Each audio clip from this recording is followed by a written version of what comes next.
Hey guys, Delta here, and it's been a while since I just sat down in front of my microphone and done, a good old-fashioned commentary, so I am due.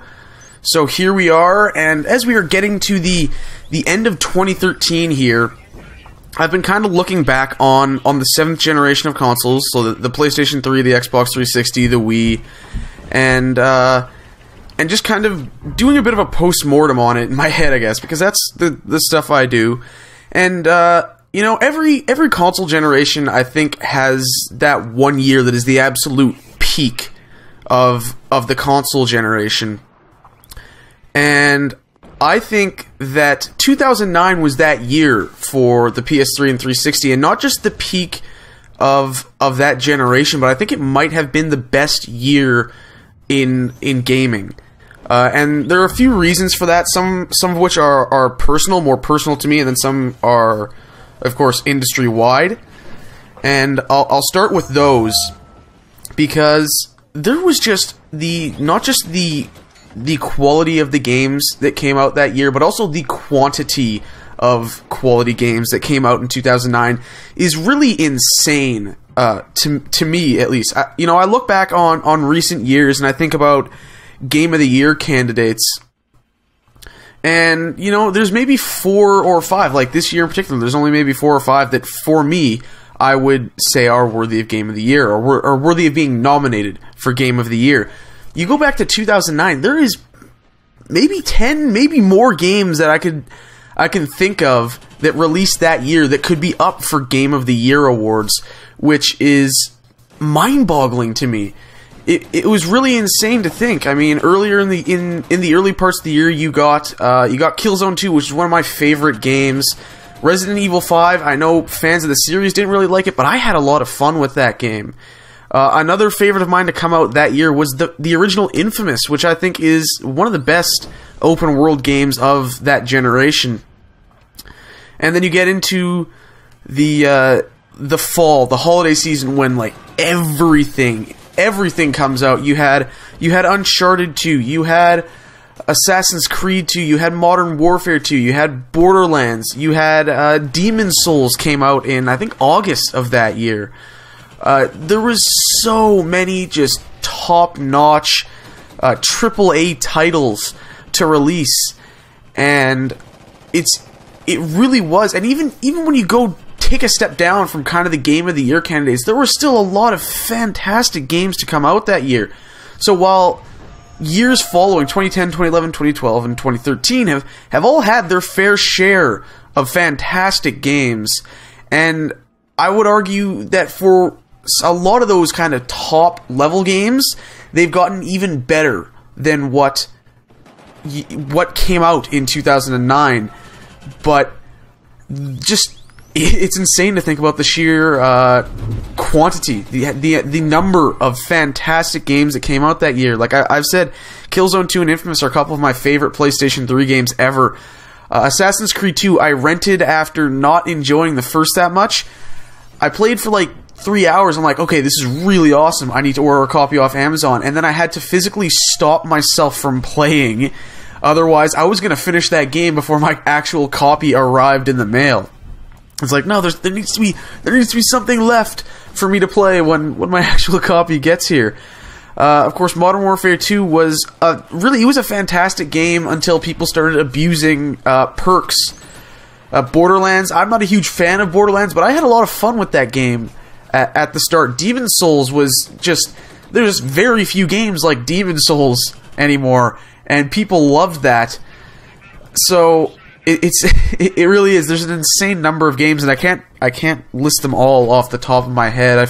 I'm sure I am forgetting quite a few, but it was a huge year for games, I think.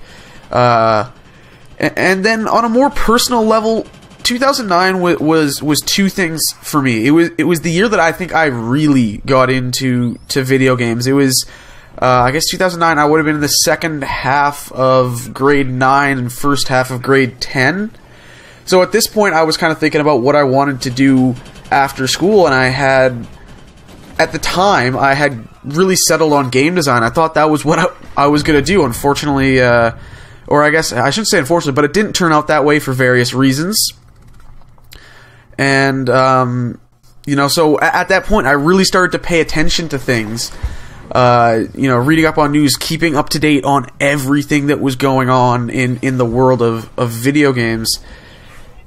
But not just that, 2009 was the year I started making YouTube videos, which is obviously a big thing, because here we are nearly 5 years later, and I'm still here making videos. And honestly, I'm still enjoying it. I'm still having fun doing it, and it really is crazy to think about where I've ended up because of this. Because if I didn't do YouTube, I think I would have been very, very different.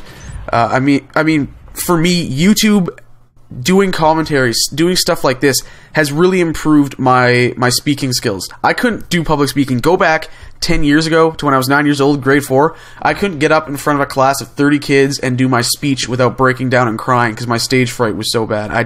I couldn't. Even fast forward to my first year of doing YouTube, grade 10, doing a speech that fall.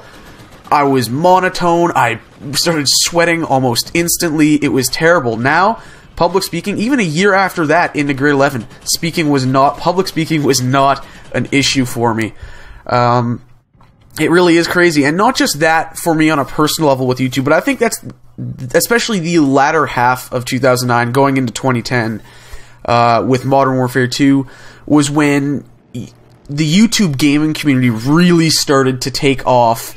And people start to realize the kind of influence and impact they had. It was the start of kind of the communication between developers, such as 402 Robert Bowling who was at Infinity Ward at the time, between the developers and the gamers, sort of creating this bridge between the gamers and the developers, with the YouTubers acting as kind of the collective voices for what people were thinking.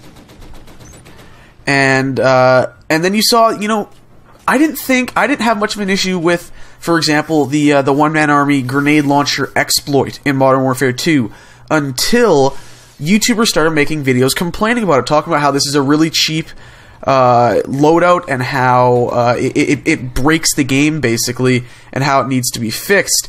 And at that point, well, of course, many people were like, "Oh yeah, that's broken. That's really cheap. It needs to be fixed." There were also a lot of people that kind of like, hey, look, I can screw with everyone with this loadout now. So at that point, I think it became really evident what the potential of the YouTube gaming community was, and the kind of influence it could have over how people play video games and how developers make video games, which is absolutely massive. But this video is about to wrap up here shortly, I believe. So that's why I think for me personally and overall for the industry, I think 2009 was absolutely the peak of the 7th generation of consoles, and I think one of, if not the best year ever in video games. So thank you guys for watching. Like, comment, subscribe if you want to see more. Share it around. It really does help, and I truly, truly appreciate it. Remember, Killzone Shadowfall weapon guides go up Friday mornings, so those are still going, not going anywhere anytime soon. Again, thanks for watching. I hope you enjoyed this video, and I'll see you guys next time.